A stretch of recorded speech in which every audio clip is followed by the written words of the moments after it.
So it is May 7th, 2020, and I'm in the middle of discussing UUA President Susan FrederickGray's recent religious rhetoric about the integrity of community, which was posted to the Church of the Larger Fellowship's Quest for Meaning blog yesterday, if I'm not mistaken.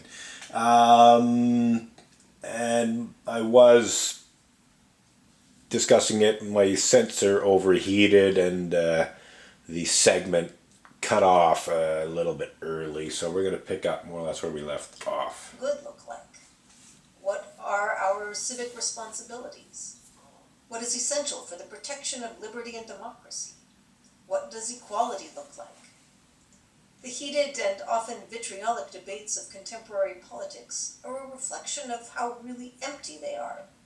Slogans and sound bites and personal attacks do not make room for real discussions of values and how to protect them and how to live them. So, that's pretty much where we left off at that point. And I wasn't able to respond to that. So essentially what it comes down to is that slogans and sound bites and personal attacks are actually quite common in Unitarian Universalism, including amongst Unitarian Universalist ministers and top-level Unitarian Universalist Association leaders. Certainly there's all kinds of empty slogans, or slogans that are perhaps only partially valid, but they'll say this, that, or the other thing, not going into any specifics here. But in terms of actually living up to what they say, they either won't do it at all, or they'll do it only partially. So that's about slogans. Sound bites, more or less the same thing. The slogans and sound bites are very similar. So basically short little statements made by Unitarian Universalist ministers and UUA leaders and so on and so forth, which basically sound good, but when you look for substance, it's just not there.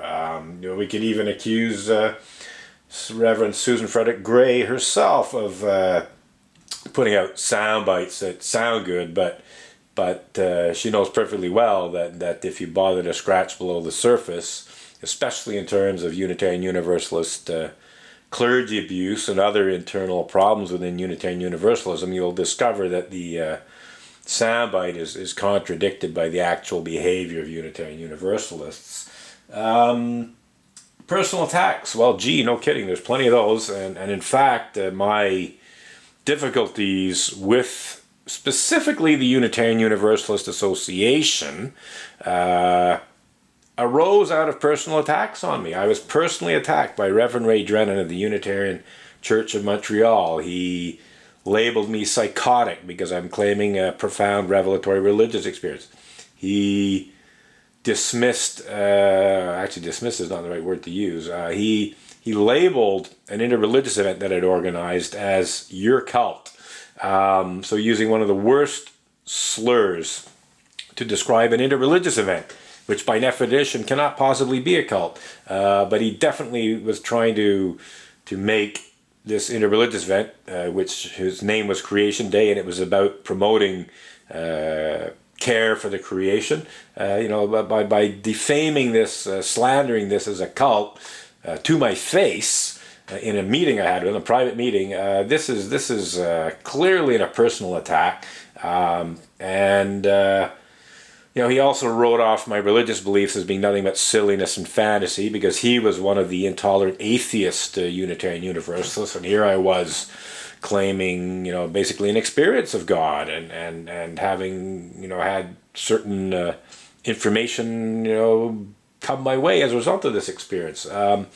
So basically I was labeled as being seriously mentally ill, psychotic specifically, and an interreligious event that I'd organized was described as a cult, and so I sought a retraction and an apology, and I did this at the local level initially, and when Reverend Ray Drennen, in a private meeting that I had with him, refused to apologize, well, at that point I felt it was necessary to bring it to the attention of the board of the church, which I did in a fairly lengthy letter of grievance. And I sent a copy of that letter of grievance down to UUA President Reverend John A. Burens. This was in 1996. This would have been in mid to late February of 1996. I delivered the actual letter during a meeting of the Unitarian Church of Montreal's board on February 14th of 1996, and I mailed a copy of that down to UUA President John A. Burens. And I basically sent it down to John A. Burens in the hopes that he would simply oversee the proper handling of this at the local level. I was not filing an official complaint against Rev Ray Drennen at the UUA level at that point, but nonetheless, Reverend John Burens decided to treat it as if I was filing a formal complaint against Reverend Ray Drennen. He actually dismissed it in his response to me, but he put it in the hands of the director of the UUA's Ministerial Fellowship Committee. This is the Ministerial Fellowship Committee, was the committee in charge of disciplining ministers. But he basically put it in the hands of Reverend Diane Miller, who was the executive director, whatever title you want to use at the time, in such a way that he indicated to her that he thought this was basically not a valid complaint. But he nonetheless put it in her hands. And of course, a little bit later, Reverend Diane Miller and the executive of the UUA's Ministerial Fellowship Committee dismissed my complaint. They even went so far as to say that Reverend Ray Drennen's behavior, as I described it in much more detail in my letter of grievance, seemed to us to be within the appropriate guidelines of ministerial leadership. So they essentially said, yeah, that's all okay. He's perfectly allowed to say that. That's good ministry as far as we're concerned. That's essentially what they said. So they dismissed it. But this is a clear personal attack. And I've seen many other personal attacks. And also attacks that are sort of part personal and part beyond personal. A good example of that is Reverend Ray Drennen's later attack on the Roman Catholic state funeral of former Canadian Prime Minister Pierre Elliott Trudeau in October of 2000, October 9th specifically. A opinion editorial written by Reverend Ray Drennen was published in the Montreal Gazette. And I saw this editorial, and I didn't know who wrote it at the time, because I saw the headline. It said "wrong message," and it had a subheading, and there was a photo, if I remember correctly, showed Justin Trudeau and Margaret Trudeau essentially mourning the death of Pierre Elliott Trudeau at the state funeral in Notre Dame Basilica. And essentially what it came down to is Reverend Ray Drennen was arguing that the state funeral, because it was a state funeral, should not have been a religious funeral, that they should have had some kind of secular state funeral, and then Pierre Elliott Trudeau could have had a private Roman Catholic funeral to reflect his faith. Now, one could make such an argument in a fairly dispassionate way, a reasonable way, but Reverend Ray Drennen, that wasn't his style, and he was quite insulting. He repeatedly referred to it as a sham state funeral.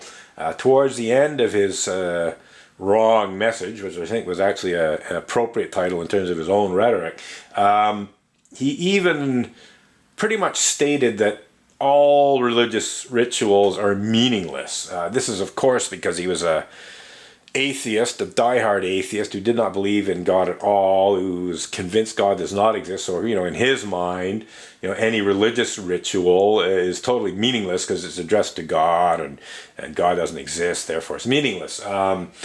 Basically very narrow definition of meaning or meaningfulness of rituals, because they can be perfectly meaningful on a purely humanistic level, regardless of whether or not God exists. But essentially what it comes down to is this was perhaps not a personal attack on Pierre Elliott Trudeau himself as an individual. He was dead after all. But it was a big slam that clearly would have had a insulting and even abusive, I'd say, impact on anyone who was mourning Pierre Elliott Trudeau, including the family members, of course. So this was just a public, written in the Gazette, published in the Gazette to, tens of thousands, if not a few 100,000 Montrealers who would have received this at the time in print on their doorstep, if they were subscribed to the Gazette at the time in 2000, it was still it still is a paper, it still prints in paper, but obviously has a less subscribers and so on. And that's just one example. There's attack after attack after attack committed by Unitarian Universalist ministers, committed by Unitarian Universalist Association leaders, and so on. And these attacks, these sound bites, do not make room for real discussions of values and how to protect them and live them.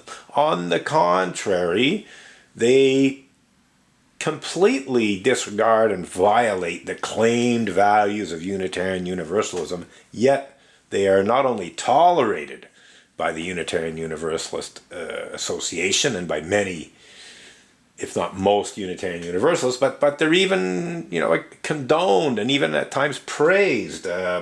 So a clear lack of integrity at that level of the Unitarian Universalist Association. So let's continue with the audio here. Integrity requires not only clarity about which values matter most, but also the ability to reflect on our actions and to gauge their alignment with those values. There seems so little capacity in our public discourse for this kind of reflection and debate, and this fosters disillusionment, regardless of political persuasion, with government and public officials because of their inability to act for the public good or address questions that matter most. So, yes, let's talk about Unitarian Universalism's claimed values. You have the 7 principles of Unitarian Universalism. I'm not going to recite them, you can look them up. But I will name 2 or 3 of them. But I could tell you every single one of them because I know them pretty well by heart. But a whole lot of Unitarian Universalists don't. That's a point I would like to make, is that many people who claim to be Unitarian Universalists, they don't even know what the claimed principles and purposes of Unitarian Universalism are. They might be able to name 2 or 3 of them, but they certainly can't tell you what all 7 of them are. And they certainly don't practice them. Even if they can tell you what they are, they very, very often don't practice them. So there's that issue. The ability to reflect on our actions and to gauge their alignment with those values. Well, on numerous occasions, including when I filed my complaint against Rev Ray Drennen, I pointed out very, very clearly to Unitarian Universalists, to top-level UUA leadership, including Unitarian Universalist ministers, because a good portion of the top-level leadership of the Unitarian Universalist Association is made up of Unitarian Universalist ministers, whether they're UUA administrators or whether they're on the UUA Board of Trustees. A significant proportion of them are ministers. Certainly the Ministerial Fellowship Committee is largely made up of ministers, although there are some lay members as well. But nonetheless, I've pointed out to them how specific actions are absolutely not in alignment with the claimed values of Unitarian Universalism, whether they're the values written in the 7 principles, whether you're talking about the guidelines of the Unitarian Universalist Ministers Association, etc. All of these claimed values of Unitarian Universalism are very, very often either completely disregarded or violated, outright violated. And they don't care, like you pointed out to them and you say, hey, please correct this mistake, and they refuse. They ignore you, they brush you off, but worse than that, they literally refuse to correct their mistakes, when their actions are out of alignment with the claimed values of Unitarian Universalism. And Reverend Susan FrederickGray is guilty of this herself. Absolutely. So, there seems to be so little capacity in our public discourse for this kind of reflection and debate. Well, yeah, gee, no kidding. And how much reflection and debate has there actually been regarding Unitarian Universalism's clergy abuse problem? There was supposed to be a national conversation on Unitarian Universalist clergy sexual misconduct in the mid-2000s. UU Safety Net put out a petition to this effect. It was signed on to by the UUA moderator candidates at the time. That was Jim Key and what's her name? Okay, well, I can't remember her name offhand. I have it vaguely remembered, but I just can't pronounce it properly, so I'm not gonna. But the two UUA moderators at the time, plus a variety of UUA ministers and UUA Board of Trustees members, some of whom were ministers, they all signed on to this. They all agreed, yes, let's have a national conversation about clergy sexual misconduct so we can deal with this. Well, it never really happened.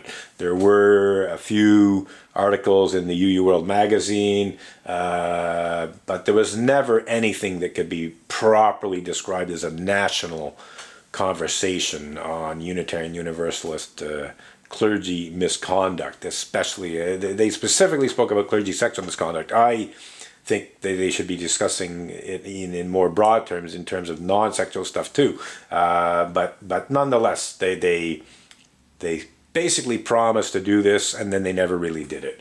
And I'm still waiting for them to get around to it. So again, another failure in integrity. So where are we here? This fosters disillusionment, regardless of political persuasion, with government and public officials because of their inability to act for the public good or address questions that matter most. Well, I already dealt with that in a previous clip, but I can tell you that the UUA's failure, refusal to basically